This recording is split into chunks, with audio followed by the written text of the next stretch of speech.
노영희 변호사, 김병민 경희대 행정학과 개공 교수와 함께 관련 얘기 나눠보겠습니다. 안녕하십니까? 네. 안녕하세요. 저희가 앞서 영상으로 생애 가장 긴 하루였을 것이다라고 이제 정리를 해드렸는데 어제 오전에 삼성동 자택을 떠나올 때 과연 이 상황을 예상을 했을까? 지금 이제 구치소에 들어간 지 뭐 12시간 가까이 되고 있는데요. 지금 뭘 하면서 어떤 생각을 하고 있을까요? 뭐 아무래도 마음의 준비를 좀 하고 들어갔기 때문에 구속영장에 발부됐던 부분들도 좀 받아들일 수 있지 않았을까라는 생각이 듭니다. 하지만 청구는 예상을 못했는데 발부는 예상을 했을 거라고 생각을 하는 게 어저께 이제 박지만 회장이 박근혜 전 대통령이 자택에 들어가서 만나고 같이 눈물을 흘렸던 점들을 고려했을 때는 아마 영장 실질심사 이후로 영장이 발부될 거라는 예상을 어느 정도 했던 거로 보이지만 사실 어느 정도 예상했던 것과 실제 구치소에 들어가서 수감되는 생활을 하는 것들은 또 천지 차이지 않겠습니까? 그렇죠. 지금 들어가서 뭐 간단한 입소 절차를 마치고 또 신체 검사도 했을 거고요. 그러니까 말 그대로 3월 12일 청와대에서 이제 나와갖고 삼성동 자택으로 들어가고 나서 한 20여일이 채 안 됐는데 청와대에서의 4년의 생활을 마치고 삼성동 자택으로 들어간 상황도 적응이 잘 안 됐다라고 합니다. 그래서 있는 상황도 굉장히 어려웠다라고 하는데 삼성동 자택이 한 146평 정도가 되죠. 근데 지금 2평 남짓한 구치소 독방에 이제 혼자 수감돼 있는 상황일 건데 이러한 상황들은 더더군다나 지금 적응하기가 어려운 상황일 거기 때문에 오늘 하루 무슨 생활할지는 잘 모르겠고 일단은 지금 현재로서는 형사재판에서 어떻게든 1심에서의 무죄를 다퉈야 되는 부분이 있기 때문에 남는 시간은 뭐 변호인과의 접견 등을 통해서 앞으로의 재판을 다투기 위한 준비를 할 것으로 보입니다. 아무래도 변한 환경이 심경에도 영향을 많이 미칠 것 같은데 구체적으로 어떤 상황이 달라졌을지 변호사님이 좀 설명을 해 주실까요? 제가 보기엔 지금 울고 계실 것 같아요. 근데 어쨌든 일단 뭐 머리 손질 같은 거를 플라스틱 핀 말고는 할 수가 없어요. 그리고 거기에는 그 이용사라 그러죠. 이제 머리를 해주시는 분들은 커트 머리만 해줄 수 있게 됐습니다. 자원봉사시기 때문에. 그러니까 아마도 이제 머리를 자르셔야지 될 가능성이 커요. 혼자서 머리 손질을 잘 못하실 테니까. 그리고 이제 수용자 번호로 불리우게 됩니다. 대통령이라고 하는 호칭은 쓸 수가 없는 것이고요. 그리고 이제 연두색 춘추복을 4월 중순까지 입게 되고요. 그리고 이제 그 2평 남짓한 방에 화장실이 같이 있습니다. 그리고 플라스틱 그 식판에 밥을 주는데 이제 그게 1,440원짜리죠. 그걸 드시고 나면은 설거지를 본인이 직접 하셔서 내놓아야 되고요. 그리고 하루에 일반 접견은 1회 10분, 변호인 접견은 이제 9시부터 6시 사이에 이제 무한정 이렇게 되어 있어요. 횟수나 시간이 상관없이요? 그러니까 변호인 접견은 그런 건 상관이 없고 일반인 접견의 경우에는 이제 10분 정도인 것이고요. 또 그 영치금을 사용할 수 있습니다. 300만 원까지가 한도인데 그것은 이제 식사와 관련된 음식에 사용을 하게 되면 일일 2만 원 정도로 제한이 되어 있고요. 만약에 2만 원을 그날 못 쓰게 되면 그 다음날 4만 원까지는 쓸 수 있게끔 그렇게 되어 있습니다. 그리고 뭐 매트리스 같은 게 좀 하나 1인용으로 깔려 있고 온돌 판넬 같은 게 있고요. 뭐 현재로서는 또 아시다시피 이제 샤워실 같은 것들 지금 사실 이제 3.5평짜리 뭐 방을 개조해서 만약에 혼자 쓰시게 된다면 샤워실을 따로 만들어줄 수도 있겠어요. 왜냐하면 예전 대통령의 예에 비추어서 봤을 때 그렇지만 만약에 그렇지 않고 현재 그 다른 분들이 수감되는 것처럼 1.9평짜리 방에 있게 된다면 저희가 지금 이 화면을 한번 구성을 해봤는데 어디까지나 추측입니다. 저희가 이제 추정으로 이렇게 표현을 해본 거고 일반적으로 이런 방일 것인데 지금 현재 박근혜 전 대통령이 이런 방에 있는지는 확인은 아직 법무부에서 확인을 안 해주고 있습니다. 이전 전직 대통령들 사례를 비춰보면 다른 방에 머물 수도 있는 거죠? 그러니까 노태우 전 대통령 같은 경우에는 3.5평짜리 방을 별채 형식으로 따로 만들어서 샤워실을 하고 화장실을 분리시켜 주었습니다. 그리고 그 전두환 전 대통령 같은 경우에도 안양교도소에 그 3.5평짜리 방이 없어서 그걸 따로 만들어줬어요. 그런데 지금 현재 서울구치소에는 1.9평짜리 방하고 3.5평짜리 혼거실이 두 가지 유형이 있는데 만약에 박 전 대통령에게 그런 식의 3.5평짜리 방을 주려면 혼거실을 비우고 그 방을 조금 개조를 해야 될 가능성이 있습니다. 근데 현재 거기까지 이루어졌는지는 확인이 되지 않고 있고 이 오늘 그 검찰에서도 그와 관련해서 특별한 입장을 밝히지 않고 있어서 확인이 되지 않고요. 그리고 이제 박근혜 전 대통령은 여성분이기 때문에 여성들이 수감되어 있는 동이 따로 있습니다. 그러니까 최순실 씨, 조윤선 전 장관 이런 분들하고 같은 그 수감동에 이제 같이 있게 되는 셈입니다. 그러나 공범이기 때문에 이제 동선 같은 것들을 제한을 해서 서로 마주치지 못하도록 하는데요. 변호인들이 접견을 하게 되면 변호인 접견실로 향하는 길과 대기실이 있거든요. 거기서는 가끔씩 마주치기도 해요. 그래서 이제 그런 것까지 원천 차단하기 위해서 어쩌면 교도소 측에서 좀 분리시켜달라, 다른 구치소로 옮겨달라 이렇게 요구할 수도 있겠습니다. 근데 아직까지 그런 얘기는 나오지 않고 예. 있죠. 네. 오늘 그 박근혜 전 대통령이 구속이 돼서 그런지 이 검색어에 영어에 뭐 미결 수용자 이런 단어들이 올라와 있었거든요. 상당히 생소한다는데 어떤 그렇죠. 내용인지 그러니까 뭐 설명을 해주시죠. 기본적으로 영어의 몸 같은 경우는 이제 죄를 저지른 사람이 감옥에 이제 갇혀 있게 되는 상태를 이제 뜻한다라고 볼 수 있고 네. 이 미결 수용자라고 하는 거는 현재 법적 판결이 나지 않은 상황이지 않겠습니까? 1심 재판이 이루어지지 않았기 때문에 구금된 피의자로 볼 수 있는 거죠. 네. 그리고 현재 이제 그 미결 수용자 같은 경우는 실제 구금이 돼 있는 상태이기 때문에 노역 등에 동원되지는 않는 상황으로 볼 수 있고요. 네. 말씀드렸던 것처럼 연두색의 미결 수용복을 지급하게 되는 네. 상황으로도 볼 수 있는데 박근혜 전 대통령 같은 경우는 현재 이제 구속돼 있는 상황으로서 현재 검찰로부터 한 20여일 기간 동안에 추가적인 수사를 받게 되는 상황으로 볼 수 있고 네. 네. 현재 뭐 구속 수감돼 있는 상황이긴 하나 그 기간 동안에는 검찰로부터 이제 조사를 어떻게 받아내고 또 여기에 대해서 추가적인 혐의들이 얼만큼 더 조사가 되는지 여부가 굉장히 중요한 상황으로 볼 수 있는 것 같습니다. 지금 이런 상황을 두고 변명은 통하지 않았다 이런 얘기도 나오고 있는데 사실 조사 과정이나 어떤 신문 과정에서 혐의를 적극적으로 부인한 걸로 알려지고 있는데 이런 부분이 영장이 발부되는데 영향이 있었다 이렇게 봐도 될까요? 그렇죠. 이제 영장을 청구하는 이유 중에 하나가 범죄 사실을 부인하고 있기 때문에 관련된 증거를 없앨 것이다. 이게 요점이거든요. 네. 이번에 그 영장 발부 사유에도 주요 혐의에 대해서 소명이 되었다. 그리고 상당한 정도로 그 영장을 발부해야 될 필요성이 있다. 이런 얘기를 했단 말이에요. 그래서 네. 말하는 주요 혐의라고 하는 것은 기본적으로는 뇌물죄에 관련된 얘기들을 하는 것인데 뇌물죄와 관련돼서 본인은 부인하고 있으나 우리가 판단에 복원되는 검찰이 제출한 증거와 여러 가지 것들을 종합해서 살펴볼 때 뇌물죄에 대해서 혐의가 인정되는 것으로 지금 보인다. 물론 소명이라는 말을 썼기 때문에 소명이라고 하는 거는 그 법정에서 인정되는 입증이나 증명하고는 다른 그거보다는 좀 정도가 덜한 정도의 소명을 말하거든요. 네. 네. 그렇지만 어쨌든 간에 우리가 보기에는 인정이 되는데 그럼에도 불구하고 이 피의자는 사실은 그 모든 것을 부인하고 있다. 예. 그렇다면 구속하지 않고 불구속 상태로 놔두었을 경우에는 관련된 증거들을 없애려는 모든 시도를 할 것이다. 그러므로 당신은 구속돼야 된다. 이게 바로 요점이거든요. 네. 그러니까 그런 것들은 당연히 영장을 발부하거나 청구하는 데 영향을 미쳤을 것입니다. 예. 자, 앞서서 그 김병민 교수님께서 검찰 수사가 어떤 식으로 이루어질지 또 말씀을 해주셨는데 지금 검찰이 이 소환을 할 것인지 아니면 직접 검찰이 구치소로 가서 조사를 할 것인지 네. 이 부분에 대해서도 지금 아직까지 명확하게 밝혀진 건 없거든요. 그렇죠. 정해진 건 그러니까 없죠. 실제 뭐 출장 조사 얘기까지 예. 나오고 있는데 뭐 과도한 예우라고 얘기하는 사람들도 있겠습니다만은 현재 이제 구치소에 있는 박근혜 전 대통령이 현재와 같은 상황에서는 경호나 이제 청와대로서의 경호 같은 부분들이 일전 중단이 돼 있는 상황입니다. 예. 그럼에도 불구하고 구치소에 나와서 다시 검찰로 가게 됐을 경우에는 경호에 관한 문제를 검찰이 청와대 경호실과 같이 또 협의를 해야 되는 문제들이 발생할 수 있는 거거든요. 아직까지는 경호에 대한 그 예우를 받을 수 있는 그렇죠. 거군요. 충분히 예. 10년의 기간 동안 받을 수 있는 상황이기 때문에 네네. 박근혜 전 대통령이 구치소에 수감돼 있는 기간 동안에 중단이 됐다고 보시면 됩니다. 그렇기 때문에 검찰 입장에서는 추가적인 수사를 좀 원활하게 하기 위해서 구치소로 직접 가고 출장 조사를 할 수도 있는 방법들이 있는 거고요. 현재 검찰 입장에서는 당연히 이제 그 삼성 외에 롯데라든지 SK라든지 추가적인 기업들에 대한 제3자 뇌물죄 등에 대한 적용들을 판단하기 위해서 박근혜 전 대통령에 대한 추가 소환 조사는 불가피할 것으로 보이는데요.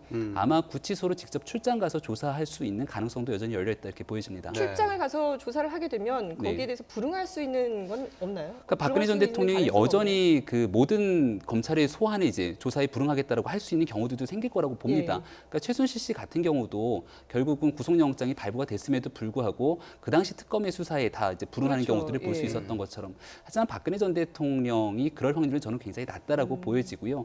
현재와 같은 상황 속에서 이제 억울하다는 얘기를 계속해서 하고 있지 않습니까? 네. 그러니까 본인이 뇌물죄에 대한 이 죄만큼은 적어도 소명하기 위한 여러 가지 얘기들을 할 것인데 그렇다면 더더군다나 검찰의 이런 조사에 대해서 최대한 협조할 수밖에 없는 상황이지 않을까 저는 그렇게 생각합니다.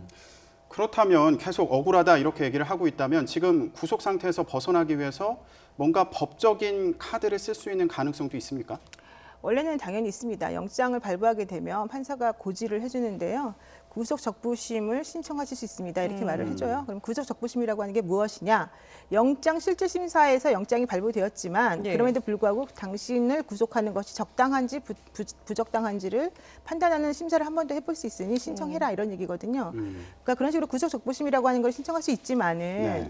그거는 이제 사정 변경이 있어야지만 기존의 법원에서 발부한 영장이 잘못됐다라는 식으로 판단을 해줘요. 사정 변경. 사정 변경. 그러니까 네. 예를 들면 당시에 영장을 발부했을 당시의 사정과 현재의 사정이 달라졌다. 아, 사정 예, 변경이요? 그러니까 예. 당신 만약에 예전에 뭐 박근혜 전 대통령이 부인을 했다 그러면은 이제는 시인을 한다든가 아. 예전에 뭐 피해자에 대해서 회복을 안 해줬다 그러면은 피해자의 손해를 회복해 줬다든가 합의를 예. 받다든가 이런 식으로 사정 변경이 있는 경우에는 구속 적부심을 신청했을 때 우리가 네.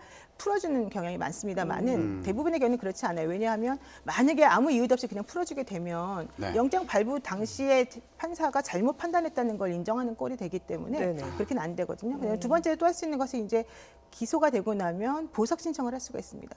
보석이라고 하는 것은 사실은 내가 죄가 있고 이 재판에 성실히 임해야 되는 사람이긴 하지만 그럼에도 불구하고 여러 가지 사정을 고려해 봤을 때 내가 재판에 충실히 임할 테니 나를 조금 풀어주세요. 이제 이런 뜻이 되거든요. 네. 그래서 만약에 판사가 보기에 무죄다라고 생각이 들면 아무 조건 없이 보석을 해줄 수도 있어요. 아직 재판 결과 나오기 전에라도. 네. 그렇지만 판사가 보기에 그 정도까지는 아직 뭐 재판이 진행되지 않아서 모르겠다. 그럴 때는 이제 돈을 일정한 공탁금을 법원에 내게끔 하고 이제 네. 그러니까 일시적으로 풀어주는 경우가 있습니다. 그게 이제 예. 보석이라고 하는 건데 뭐 아파서 나가는 경우도 있고 아니면은 뭐 그런 식으로 이제 내가 좀 열심히 수사 받을 테니까 봐주세요 하면서 나가는 경우도 있는데 제가 봤을 때 박근혜 전 대통령이 쓸 수 있는 카드는 일단 구속집행 정지는 아닌가 그 적부심은 아닌 것 같고 보석 신청은 아직 기소가 안 됐으니까 나중에 이제 하면 될 것 같긴 한데 제가 봤을 때는 일단 5월 9일 대선 이후에 아마 재판이 본격적으로 이루어질 가능성이 있기 때문에 네. 차라리 그냥 모든 사실을 다 인정을 하시고 1, 2, 3심을 모두 빨리 끝낸 다음에 정치적으로 사면을 받는 것이 가장 나은 카드가 아닐까 생각을 해요. 물론 중간에 보석 신청을 하실 수가 있는데 예. 네. 보석을 신청할 때도 가장 포인트가 되는 것은 범죄 사실을 얼마나 시인하느냐. 왜냐하면 그 재판부가 보석 신청에 대해서 허가를 해주거든요. 내가 재판받고 있는 그 재판부에서 모든 증거를 가지고 있는데 내가 보기에는 이 사람이 분명히 유죄인데도 불구하고 아직까지 부인하면서 나를 보석으로 풀어달라고 하면 풀어주었을 때 그 사람이 도망갈 수도 있기 때문에 예. 그렇게 할 수 없거든요. 네. 그러니까 그런 여러 가지 것들을 고려해 봤을 예. 때는 정말로 죄가 있다면 죄를 인정하시고 만약에 죄가 없다면 정말 죄가 없다는 점을 분명하게 입증하시는 것이 가장 필요할 것 같습니다. 어디까지나 저희가 이제 여러 가지 경우의 수를 이제 예, 말씀을 드리는 거고 그런데 어제 이 영장실질심사에서 박 전 대통령이 상당히 적극적으로 마지막에 하소연을 잘 했다라고 지금 변호인 측에서 박 전 대통령의 변호인 측에서 그렇게 얘기를 하고 있는데 그래서 헌재 마지막에도 헌재 직접 나가서 뭔가 이런 내용을 좀 얘기를 했더라면 지금과는 상황이 달라지지 않았을까 이런 얘기를 하고 있거든요. 저는 정말 그럴 수 있다고 생각하고요. 예. 처음에 이제 특검에서 조사받으러 나오라고 할 때 혹은 검찰에서 조사를 한번 받으려고 했을 때 협조를 네. 했었더라면 네.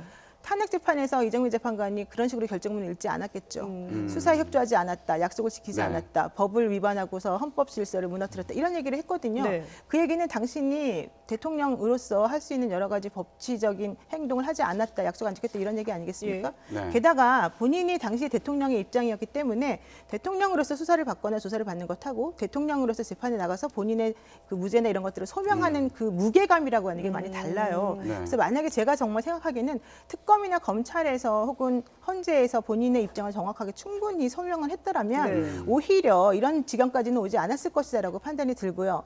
그렇게 하지 않았던 것에 박 전 대통령의 본인 당사자의 뜻이었는지 아니면 주변에 있던 변호인들이 잘못된 충원을 해주었던 것인지 그건 확인을 해봐야 되겠습니다만은 아마 지금 그거를 가장 후회하고 있을 것으로 좀 보입니다. 저희가 잠시 뭐 사면 관련된 얘기도 해봤는데 그냥 가능성을 좀 추측을 해본 건데요.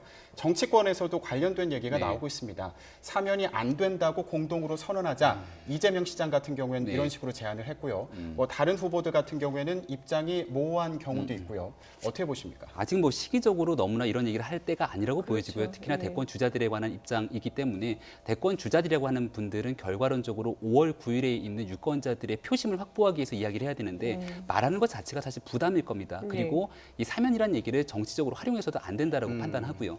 그리고 사면을 하기 위해서는 말 그대로 형이 확정돼야 되는데 현재로서는 기소도 돼 있지 않는 상황이기 때문에 사면의 이야기를 꺼내는 게 시기상조라고 볼 수도 있죠. 근데 그럼에도 불구하고 앞서 이제 변호사님이 얘기했던 것처럼 박근혜 전 대통령 같은 경우는 현재로서 구속돼 있는 상태고 1, 2심, 3심 이제 재판 결과 사실 지금 13가지 혐의에 대한 내용들이 워낙 중대하기 때문에 이것들을 피해가기는 좀 어려움이 분명히 있어 보입니다. 예. 그렇다라고 한다면 현재 뭐 뇌물죄가 적용되고 나면 형이 뭐 10년 이상으로 굉장히 길게 받을 수 있는 상황들이 있을 건데 그렇다면 박근혜 전 대통령이 빠르게 이러한 내용들에 대해서 어느 정도의 내용들을 충분히 시인하고 예. 그 내용 속에서 재판 결과에 형이 확정되고 난 뒤에 사면을 바라는 부분들 이런 것들이 이제 외부적으로 공표하지는 않더라도 제대로 된 변호인들이 박근혜 전 대통령을 생각하고 나름대로 전략을 도모한다라면 이렇게 좀 그 여지까지 모든 혐의들을 다 부인해 왔던 것과 좀 다르게 상황을 좀 반전시킬 수 있도록 가는 것들도 적절하게 고려할 만한 부분이 아닌가 이렇게 생각이 됩니다. 예.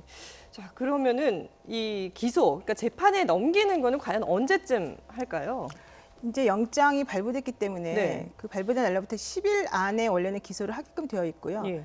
그러니까 그런 10일이 좀 모자르다 싶으면은 한 번 더 연장 신청을 할 수가 있어요. 그러니까 20일까지가 원래 최장 기간이거든요. 네. 그러면은 4월 19일 정도까지는 원칙적으로는 기소를 해야 되는데 이미 이제 대선의 그 공식적인 선거운동 시작이 4월 17일 아니겠습니까? 네. 아마도 그 전에 기소를 할 것으로 지금 판단이 되고요. 만약에 그렇다면 5월 9일 대선 지나고 난 다음에 본격적인 그 공판이 치러져야지 오히려 맞을 것 같고 네. 중간에는 아마 공판 준비 기일을 뭐 갖든지 해서 좀 쟁점을 정리하는 방향으로 갈 것 같습니다. 근데 우리나라 같은 경우는 구속 피고인의 경우에 재판은 기본적으로는 2개월 안에 끝내라라고 되어 있고요. 아무리 길어도 6개월 안에 끝내라 이렇게 되어 있습니다. 네. 그렇게 되면은 4월 달에 만약에 재판이 어쨌든 넘겨지게 되면 10월 정도에까지는 1심이 맞춰져야 된다는 게 기본이거든요. 네. 그리고 나면은 이제 그다음부터 2심, 3심이 또 넘어가는 거 아니겠습니까? 결론적으로는 만약에 끝까지 버티고 끝까지 다투게 된다면 1년이 넘는 기간 동안 사실은 구치소에 수감되어 있을 수 있습니다. 지금 절차와 관련된 부분이어서 좀 자세히 여쭤보고 싶은데 그러면 박근혜 전 대통령은 구속 상태에서 재판에 넘겨지게 되는 건가요? 그렇죠. 지금 그러니까 구치소라고 하는 것은 미결 수용자가 가는 곳입니다. 미결 네. 수용자라고 하는 것은 아직 형이 확정되지 않은 사람들을 말하는 것이고요. 예. 혹은 사형수라 하더라도 사형수는 아직 사형을 시켜야지만 형이 다 집행이 되는 거기 때문에 그분 같은 경우는 형이 확정되더라도 미결수라고 부릅니다. 그리고 교도소는 형이 확정된 사람들이 가는 곳을 말하는 거죠. 그러면은 박근혜 전 대통령 같은 경우는 현재 이제 미결수로서 그러니까 기소가 되고 나면 미결수로서 구치소에 수감될 텐데 그 네. 전에는 일단은 구속된 상태에서 20일의 시간이 있다고 그랬으니까 20일 동안에 검사가 수사를 다 한 다음에 기소라고 해서 공소장을 만들어서 법원에 제출을 합니다. 네. 그렇게 되면은 법원이 받는 그날로부터 이제는 수사를 받는 피의자의 입장이 아닌 피고인의 입장으로 신분이 바뀌게 되고요. 예. 피고인의 입장이 되게 되면 검사하고 대등한 관계가 형성이 됩니다. 그러니까 그 전까지 수사를 받을 때까지는 검찰이 수사를 하는 사람의 입장이고 수사를 받는 사람으로 좀 약간 수사적인 면이 있고 강제 수사를 지금 하고 있는 거거든요. 사실 네네. 인신을 구속했기 때문에. 그런데 기소가 되는 순간부터는 공정한 재판관인 판사를 가운데 놓고 양쪽에서 서로 이제 대립하면서 자기 주장을 펼치는 그러한 싸움이 네. 되는 거죠. 그러면은 이후에 구속 기간이 또 정해져 있더라고요. 그리고 연장할 수 있는 가능성도 있고요. 이런 부분은 어떻게 되는 거죠? 그래서 이제 아까 제가 말씀드린 것처럼 그 처음에 이제 기소가 되면 그때로부터 2달 안에 원래 재판을 끝내라라고 하는 게 일반적인 것이고요. 만약에 불구속 상태에서 재판에 넘겨지게 되면 그런 제한은 그렇게 크지는 않습니다. 예. 그렇지만 2개월 안에 사실 모든 재판을 다 끝내기는 어렵기 때문에 그러니까 6개월 정도, 2번 정도 더 연장해서 최종 6개월 정도까지 구속해서 이제 1심을 끝내라라고 되어 있는 게 기본적인데요. 근데 그때까지 사실 못 끝내는 경우도 있어요. 그렇기 때문에 그럴 때는 그게 범죄 사실 하나에 대해서 그렇게 하라고 얘기가 되어 있는 거기 때문에 다른 범죄 사실을 추가해가지고 만약에 기소하게 되면 또 늘어날 수 있는 거예요. 네. 그런데 이제 그렇게까지 박근혜 전 대통령에 대해서 할 것인지 그거 여부는 이제 그때 가봐야지 알 수 있는 겁니다. 다른 범죄 사실에 대해서 추가로 기소할 수 있다는 부분 어떤 부분들을 예상해 볼 수가 있을까요? 지금 현재까지로 나와 있는 거는 결국 삼성이 아닌 다른 기업들에 대한 뇌물죄 적용으로 볼 수 있겠죠. 네네. 네. 현재 이제 삼성 같은 경우도 정유라에 대한 승마 지원 같은 경우는 최순실과 박근혜 전 대통령이 경제적 이해관계를 공유했다 해서 뇌물죄로 적용을 했지만 예. 나머지 이제 미르재단과 K스포츠 재단에 대한 부분들은 제3자 뇌물죄로 적용하지 않았습니까? 네. 그러니까 현재로서 추가적인 수사가 이루어질 수 있는 부분들은 롯데라든지 SK라든지 다른 대기업들이 박근혜 전 대통령과 독대하는 과정 속에서 어떠한 부정한 청탁이 있었는지 여부를 좀 분명히 확인하고요. 거기서 돈을 냈던 부분들이 이제 제3자 뇌물죄로 적용될 수 있는 부분들인데 현재까지는 이러한 대기업 총수들도 박근혜 전 대통령의 강요에 의한 피해자라고 봤기 때문에 뭐 기소가 되지 않는 상황으로 볼 수 있는 것 아니겠습니까?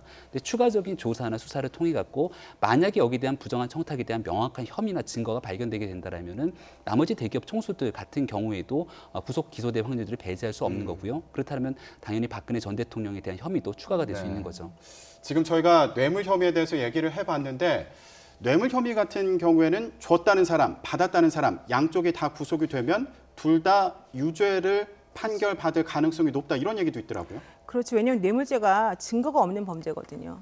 그렇기 때문에 기본적으로 뇌물을 준 사람은 어떤 대가를 바라고 뇌물을 준 건데 일이 잘 안 됐을 경우에는 내가 뇌물 줬다라는 식으로 이제 증거를 만들어놨던 거를 혹은 숨겨놨던 것들을 이제 제출하게 되는데요. 예. 이번 같은 경우에는 주었다는 사람도 없고 받았던 사람도 없지 않습니까? 그럼에도 불구하고 법원에서 둘 다에 대해서 영장을 발부했다는 거예요. 그 말의 뜻은 둘 다 부인한다 하더라도 나머지 객관적인 증거와 정황 증거들을 살펴보면 너희들이 거짓말하고 있다라고 우리는 생각한다. 이걸 바로 의미하는 겁니다. 그래서 지금 삼성전자의 삼성의 이재용 부회장이 사실은 박근혜 대통령이 오늘 구속되면서 제일 아마 마음이 안 좋을 겁니다. 오늘 그 재판이 있었거든요. 이재용 부회장에 대해서. 네. 근데 나는 최순실도 모르고 뭐 독대할 때 얘기한 적도 없고 부정청탁도 하나도 없는데 왜 나보고 자꾸 뇌물을 줬다고 하느냐 이렇게 부인을 전격적으로 했더니 그렇죠. 이제 뭐 특검에서는 그런 거는 너가 법리를 잘 몰라서 하는 거다. 그 박원호 전무의 얘기에 대해서 니네가 예전에 냈던 변호인 의견서에 보면 최순실하고 이렇게 해서 알게 됐다고 써냈는데 이제서 왜 거짓말하냐 이런 식으로 네. 말했단 말이에요. 그와 마찬가지로 본인들은 부인하고 있다더라도 객관적인 증거가 있으면은 그 증거를 가지고 판단하는 거기 때문에 네. 현재로서 법원은 영장 발부한 판사들은 적어도 이 두 사람에 대해서는 뇌물 혐의가 있다라고 인정한 셈이라고 지금 보는 게 맞겠습니다. 예. 방금 말씀하신 것처럼 이재용 부회장이 오늘 재판에서 박근혜 전 대통령과 최순실 씨와의 관계를 몰랐다라고 주장을 했는데, 근데 이 박근혜 전 대통령과 최순실 씨와의 관계, 뭐 그동안에 저희가 경제 공동체라는 표현을 쓰지 않았습니까? 근데 사실 법적으로는 없는 용어라면서요. 그러니까 이번 이 최순실 게이트가 뭔가 새로운 또 판례를 남길 수도 있는 건가요? 그렇죠. 이제 경제 공동체란 말이 왜 나오느냐 하면 내가 뇌물을 받은 사람이 아닌데 나에게 뇌물죄를 적용하기 위해서는 무엇이 필요한가라고 하는 생각에서 나온 게 바로 경제 공동체라는 거거든요. 네. 예를 들면 가족 같은 경우는 아버지가 혼자 돈을 벌지만 나머지 가족들이 전부 다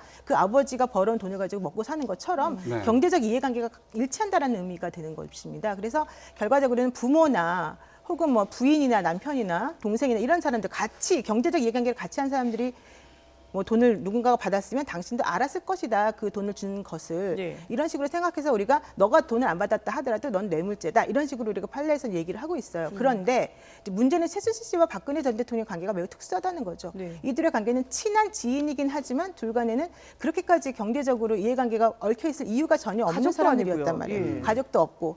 그렇다면 이 둘을 엮을 만한 관계가 도대체 뭐냐? 친척이나 인척은 아니지만 그럼에도 불구하고 경제적으로 묶여 있다라고 하는 것을 표현하기 위해서 이제 특검에서 처음에 경제적 공동체라는 말을 썼고요. 네. 그렇지만 그 법률 용어 아니라고 분명히 말했죠. 네. 근데 이번에 오늘 아침에 영장을 발부할 때 그 사유서에 나왔잖아요. 주요 혐의에 대한 소명이 이루어졌다. 여기서 말하는 주요 혐의라고 하는 건 바로 뇌물이라고 하는 거거든요. 그럼 뇌물죄라고 하는 것은 경제 공동체라고 하는 것. 최순실과 그 박근혜 전 대통령 간의 경제 공동체라는 것을 법원이 인정을 했다라는 의미가 되는 것이고 그렇기 때문에 삼성이 최순실에게 돈을 준 것에 대해서도 박근혜 전 대통령이 뇌물을 받은 것을 인정했다라는 식으로 생각할 수가 있는 거죠. 네.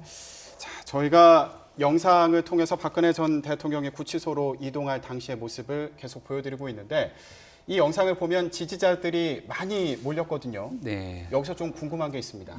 이거는 연민입니까? 아니면 정치적인 지지라고 봐야 됩니까? 저는 뭐 연민에 좀 가깝다라고 볼 수 있을 것 같습니다. 지금 이 순간에도 아마 많은 국민들이 오늘 새벽에 박근혜 전 대통령이 구속되는 장면을 보고서는 박 전 대통령이 지지하든 지지하지 않았든 대한민국의 국민들이 직접 뽑은 대통령이 구속되는 장면들을 보면서 마음이 불편하지 않은 사람은 없었을 거라고 생각을 합니다. 뭐 이걸 이제 일부 정치적으로 해석하는 분들은 박근혜 전 대통령이 구속됨으로 인해서 보수 세력이 다시 재결집할 거다라는 얘기들을 하게 되는데 오늘 얼마 전에 조금 전 자유한국당의 대선 후보 선출 과정들이 있었죠. 홍준표 지사 같은 경우 과반을 넘는 압도적인 득표를 이뤘는데 만약에 박근혜 전 대통령의 구속 장면을 보면서 이러한 부분들을 정치적으로 보수의 결집으로 적용했다라면은 오히려 박 전 대통령이 주홍 글씨를 안고 가겠다는 김진태 후보가 굉장히 높은 득표를 거뒀어야 정상이나 그렇게 표심이 적용되진 않았거든요. 따라서 보수라고 자청하는 사람들도 박근혜 전 대통령이 해왔던 헌법소의 의지가 없던 부분들을 분명하게 인지하고 다만 이제 대한민국 사람의 국민의 한 사람으로서 전직 대통령과 국가 원수가 피해자가 이와 같은 상황에 처하게 되는 것들에 대한 안타까운 마음들이 있는 것 정도로 아마 보면 적절하지 않을까라는 생각이 듭니다. 예, 네. 알겠습니다. 지금까지 노영희 변호사, 김병민 경희대 행정학과 개공 교수와 함께했습니다. 두 분 말씀 잘 들었습니다.